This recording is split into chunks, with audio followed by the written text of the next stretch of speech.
हाँ प्यारे स्टूडेंट, आज हम स्वरों का वर्गीकरण उच्चारण के आधार पर देखेंगे, जिसमें मुख के में उच्चारण के आधार पर मुख का आकृति कैसी होगी,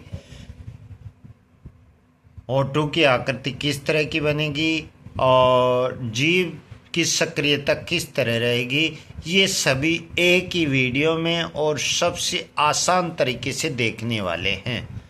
स्वरों का वर्गीकरण उच्चारण के आधार पे, जैसे मुख की आकृति किस तरह बनेगी और दूसरा कौन सा अग्र रहेगा, कौन सा मध्य रहेगा, कौन सा पश्च रहेगा, जीभ की सक्रियता के आधार पे, या हमारे होठों की आकृति किस तरह की बनती है, कौन से स्वर में कौन सी आकृति बनेगी। ये सभी इजी तरीके से एक ही सारणी के माध्यम से सीखेंगे।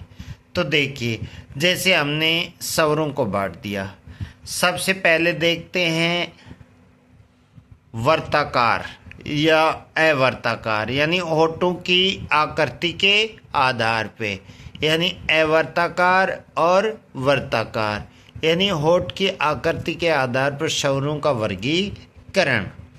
वर्ताकार स्वर कौन से होते हैं और अवर्ताकार? तो अवर्ताकार हैं ई, ई, ए, आई, यानी होठों की आकृति के आधार पे इनमें हमारे उच्चारण करते समय होठों की आकृति वर्त के का समान नहीं बनती है, यानी अवर्ताकार होती है। ई, ए, आई।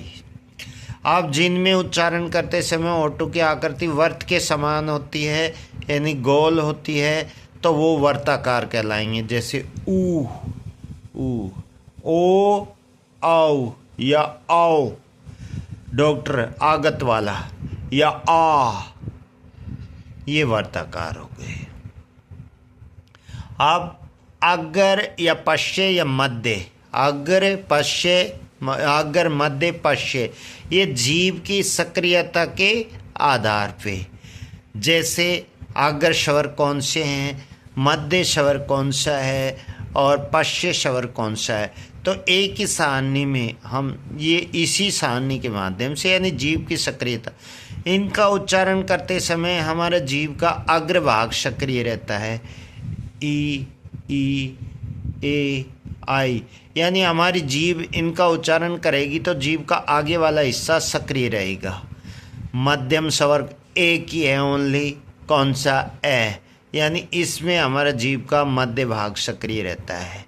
पश्य स्वर जिसमें ऊ, ओ, औ या आगत, डॉक्टर वाला आ या आ, ये पश्य स्वर हैं, यानी इनका उच्चारण करते समय हमारा जीभ का पीछे वाला हिस्सा सक्रिय रहता है।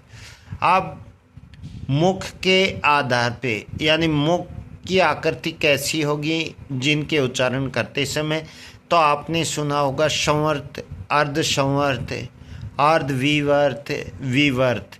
ये किस तरह होते हैं? यानी संवर्त का अर्थ है संवर्त, संवर्त यानी जिनका उच्चारण करते समय मुख बिल्कुल बंद सा रहता है, थोड़ा ही खुलता है, वो संवर्त स्वर।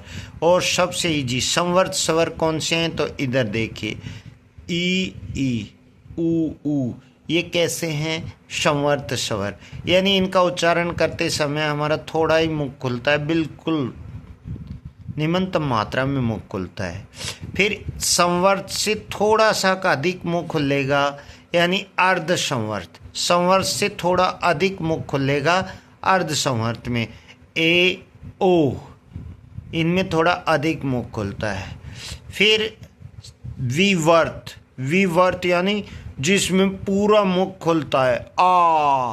आ बोलिए, डॉक्टर के पास भी आप जाओगे तो क्या बुलाता है मुख खुलवाने के लिए? आ।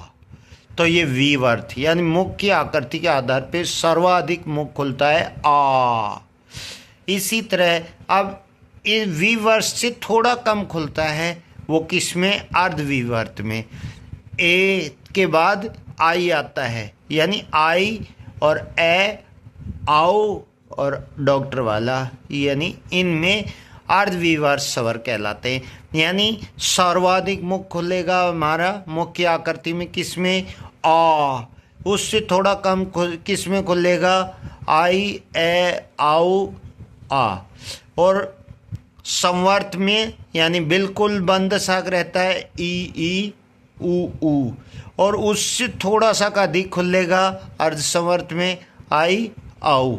इस तरह हमने आज स्वरों का वर्गीकरण देखा उच्चारण के आधार पे, जिसमें मुख की आकृति के आधार पे कि किस में कितना मुख खुलता है। फिर होठों की आकृति के आधार पे अवर्ताकार, यानी इनमें हमारी होठों की आकृति अवर्ताकार होती है। किस किस में? ई, ए, आई।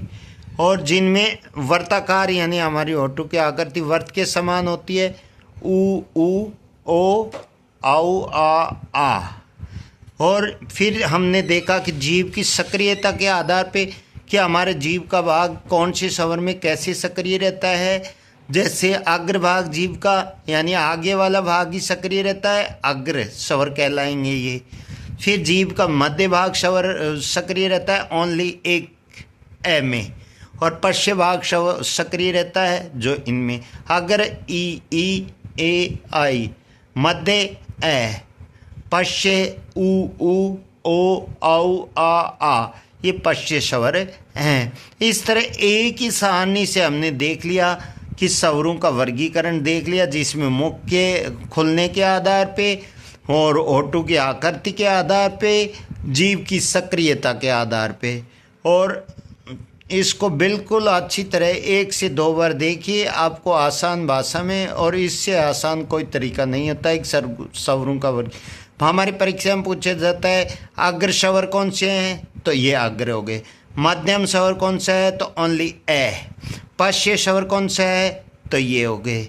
इसी तरह ये पूछ लिया जाता है संवर्त स्वर कौन से हैं, तो ये 4 हो गए, ई, ऊ। इसी तरह अर्ध संवर्त जिसमें थोड़ा सा मुंह अधिक खुलता है, तो ये 2 हो गए, ए, ओ।